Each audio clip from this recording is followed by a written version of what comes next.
নমস্কার, Subhadra goat farmer পক্ষ থেকে সকলকে জানাই আন্তরিক প্রীতি শুভেচ্ছা অভিনন্দন। তো বন্ধুরা, আজকে একটা নতুন প্রতিবেদন নিয়ে আপনাদের সামনে চলে এসেছি। তো প্রত্যেকদিন ছাগল চড়ানো গুলা দেখাতে ভালো লাগে না, তবু ক্যামেরা ধরা সেরকম কেউ থাকে না, তার জন্য নিজেকে করতে হয় ভিডিও। তো ছাগল চড়াতে কিন্তু খুব ভালো লাগে, ঠিক আছে। অন্যান্য কাজের থেকে আমাকে ছাগল চড়াতে ভালো লাগে, মন ভালো থাকে ছাগল চড়াতে। তো আজকে যে ব্যাপারটা নিয়ে আপনাদের সামনে চলে এসেছি, তো দেখবেন অনেকে ছাগল খুঁড়িয়ে চলে, ঠিক আছে। তো পায়ে কোনো ঘা নেই, ব্যথা নেই, তো কাটা ছেঁড়া কোনো কিছু নেই, হ্যাঁ, তবুও দেখবেন ছাগলগুলা কিন্তু খুঁড়িয়ে চলে। তো এর ট্রিটমেন্ট বা চিকিৎসা কি হবে, তো ওই ব্যাপারে বলি। তো অনেক সময় ক্যালসিয়াম বা ফসফরাসের ঘাটতিতে এটা হয়ে থাকে। তো যদিও এটা দেওয়ার পর ছাগল না সুস্থ হয়, তবে নিউরোকাইন এক্সেল ইঞ্জেকশন দিতে হয়। তো নিউরোকাইন এক্সেল ইঞ্জেকশন দিলে তো বডি ওয়েট অনুযায়ী ওদের দিতে হয়। এবার তা বাদেও যদি না ঠিক হয়, তাহলে কিন্তু একটা হোমিওপ্যাথি চিকিৎসা আছে, ওটা করে দেখতে পারেন। তো ওই চিকিৎসাটা করলে কিন্তু ছাগলগুলো অনেকটা সুস্থ হয়ে যায়।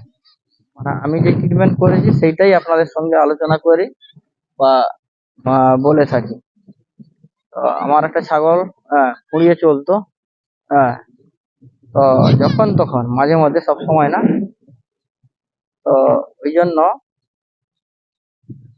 ওই জন্য তাকে আমি ইঞ্জেকশন দিয়েছিলাম, কিন্তু ততটা সুস্থ হয়নি। এখন ওই হোমিওপ্যাথি ট্রিটমেন্টটা করার ফলে অনেকটা সুস্থ হয়ে গেছে। প্রথমত আপনারা কি করবেন, আপনারা আর্নিকা মাদার টিচার যে ওষুধটা পাওয়া যায়, ওষুধটা 10-15 ফোঁটা করে ছাগলটাকে প্রত্যেকদিন দেবেন। সঙ্গে একোনাইট 4 ফোঁটা করে সারাদিনে একবার, সঙ্গে থুজা 4 ফোঁটা করে সারাদিনে একবার দেবেন। এই ছাগলটা, ঠিক আছে, অনেকটা ভালো হয়ে গেছে। এর কোনো পায়ে কিন্তু ঘা পা কিছু নেই, ঠিক আছে, পায়ে ঘা পা কিছু নেই। আর মারপিট করে মনে হয় শিংটা ভেঙে ফেলেছে। হ্যাঁ। তো ব্যাপার হচ্ছে ছাগলগুলো এখন মাঠে চড়ছে।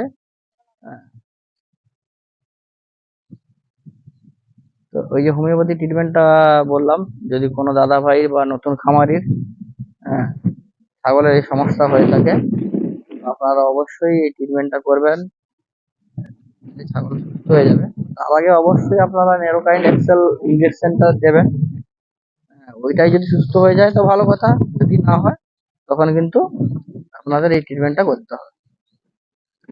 তো আর বলে রাখি, এখন মাঠে পর্যাপ্ত ঘাস পুরো, ছাগলগুলো মোটামুটি চড়ে খায় আনন্দের সহিত, এবং ওদের পেটও তাড়াতাড়ি ভর্তি হয়ে যায়।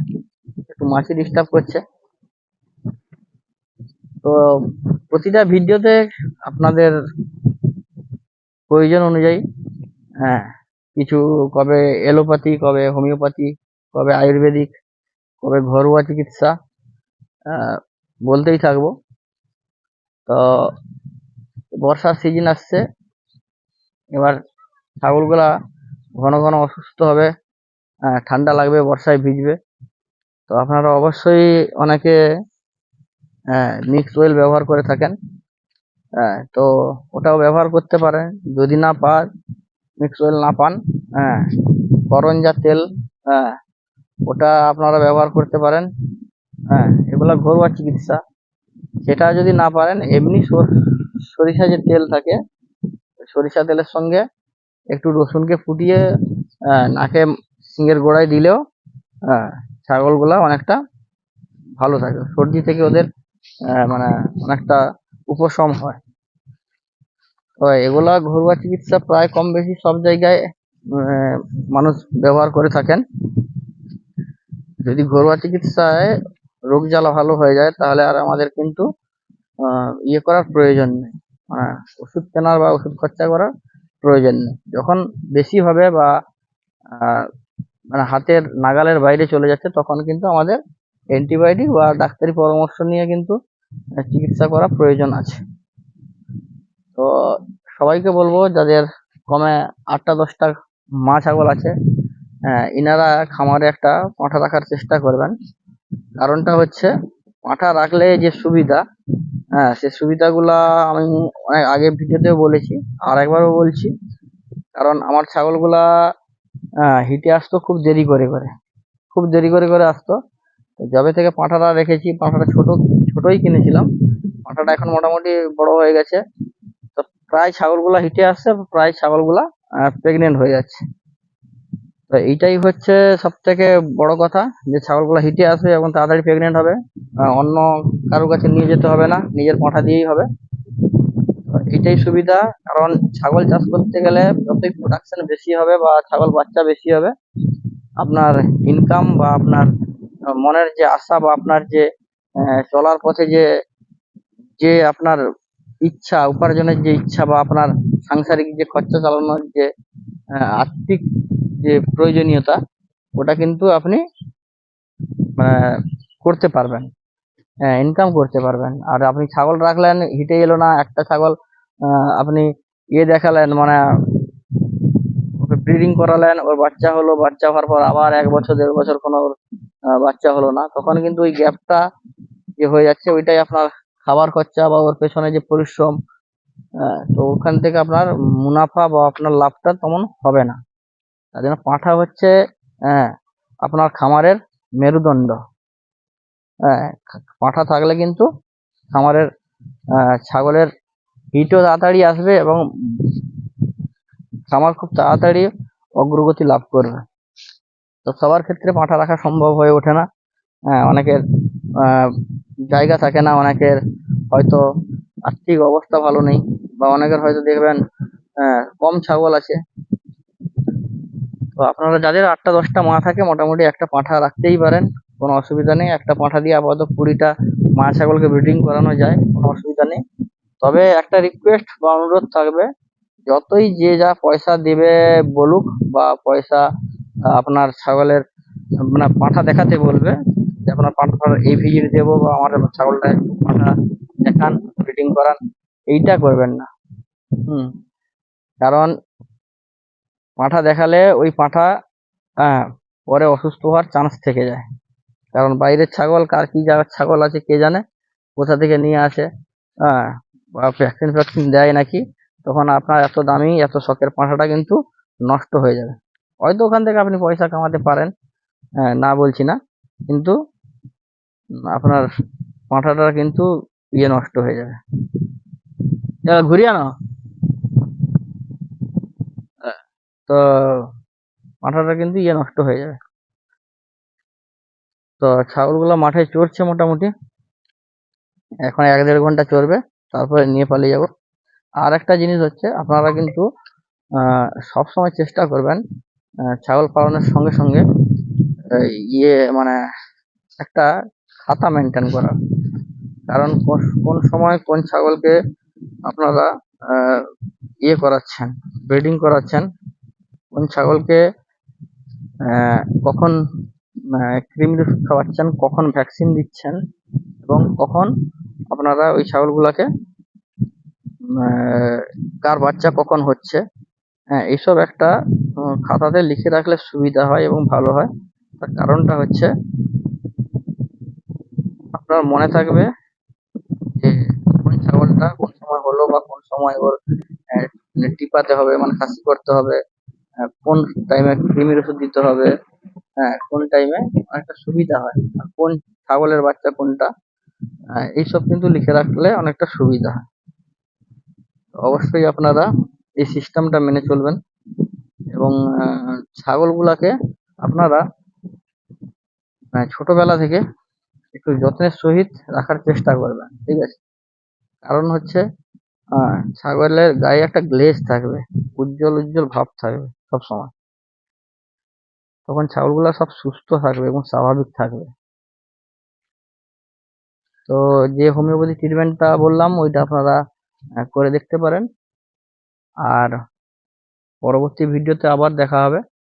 হ্যাঁ, তো বলেছিলাম ঘাসের কাটিং এর কথা, মানে যেসব জায়গায় জল জমে যায়, যেসব জায়গা নিচু এরিয়া, তো ওইসব জায়গাগুলোকে আপনারা অজানা হাইব্রিড ঘাস চাষ করে কিন্তু আপনারা করতে পারেন।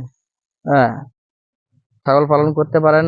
কোনো দাদা ভাইয়ের নয়নজলি গুলা আছে, হ্যাঁ, দেখবেন বাড়ির কাছে নয়নজলি থাকে না, ওই নয়নজলিতে অনেক দাদা ভাই, ওগুলা মানে কারুর নয়, ঠিক আছে, ব্যক্তিগত কারুর নয়, হ্যাঁ, ওই নয়নজলি গুলা পড়ে থাকে এমনি, হ্যাঁ, ওই জল যাতায়াতের জন্য, ওইগুলাতেও আপনারা অজানা হাইব্রিড হোয়াইট জার্মান ঘাস লাগিয়ে কিন্তু ছাগলের খাবার জোগাড় করতে পারেন। অনেক মানে অনেক বহুত নয়নজলি পড়ে থাকে, মানে এই যে জল যায় যে ড্রেন গুলা, ওইগুলাই ওইগুলাকে নয়নজলি বলে। বিশেষ করে পূর্ব মেদিনীপুরের দিকে বেশি গেছে ওই নয়নজলি গুলা। ওই রাস্তার দু সাইডে থাকে, বেকার জায়গাগুলো পড়ে থাকে, ওগুলাতে আপনারা অজানা হাইব্রিড লাগিয়ে ছাগলের জন্য খাবার মোটামুটি দিতে পারবেন, আরামসে খাবে, কারণ ওগুলা তো 4-5 মাস 6 মাস জল থাকে। আর হচ্ছে আপনার কারোর যদি জারা ঘাসের কাটিং লাগে তো অবশ্যই আপনারা যোগাযোগ করতে পারেন। তো ন্যায্য মূল্যে আপনারা শিকড়যুক্ত জারা ঘাসের কাটিং পাবেন। কিন্তু ব্যাপারটা হচ্ছে, আবার আমাকে ঘাস ব্যবসায়ী ভাববেন না, ঠিক আছে। আমার ছাগলকে খাওয়ানোর পর বা যেগুলা এখন ছাগলগুলা মাঠে চড়ছে, ঘাসগুলা বেশি হচ্ছে, তো ওইগুলাই আমি দেওয়ার চেষ্টা করছি। হ্যাঁ, আপনাদেরকে সহযোগিতা করার জন্য যা যতটা প্রয়োজন আপনারা ফোনে যোগাযোগ করতে পারেন, যে নাম্বার দেওয়া থাকবে ওই নাম্বারে। আর হচ্ছে অজানা হাইব্রিডও আছে, হোয়াইট জার্মানও আছে, তো আপনারা কল করতে পারেন। আজকে 2 দাদা কল করেছিল, ও কালকে 1 দাদা কল করেছিল, ওদের ডেলিভারি দিয়ে দেব অবশ্যই। তো যারা আমাদের কাছাকাছি পূর্ব মেদিনীপুর, পশ্চিম মেদিনীপুর পাশাপাশি যারা আছেন, হ্যাঁ, যদি বাসের যোগাযোগ থাকে ওদেরকে বাসে পাঠিয়ে দেওয়া হবে। আর যারা কুরিয়ার সার্ভিসের মাধ্যমে নিতে চান, পোস্ট অফিসের মাধ্যমে, তো ওনারা পোস্ট অফিসের মাধ্যমে নিতে পারেন। তো ছাগলগুলা খুব আনন্দের সহিত খাচ্ছে, কিন্তু মশা একটু ডিস্টার্ব করছে। হ্যাঁ, আর ওই বুড়ি ছাগলটা না একটু রাগি টাইপের আছে, ঠিক আছে।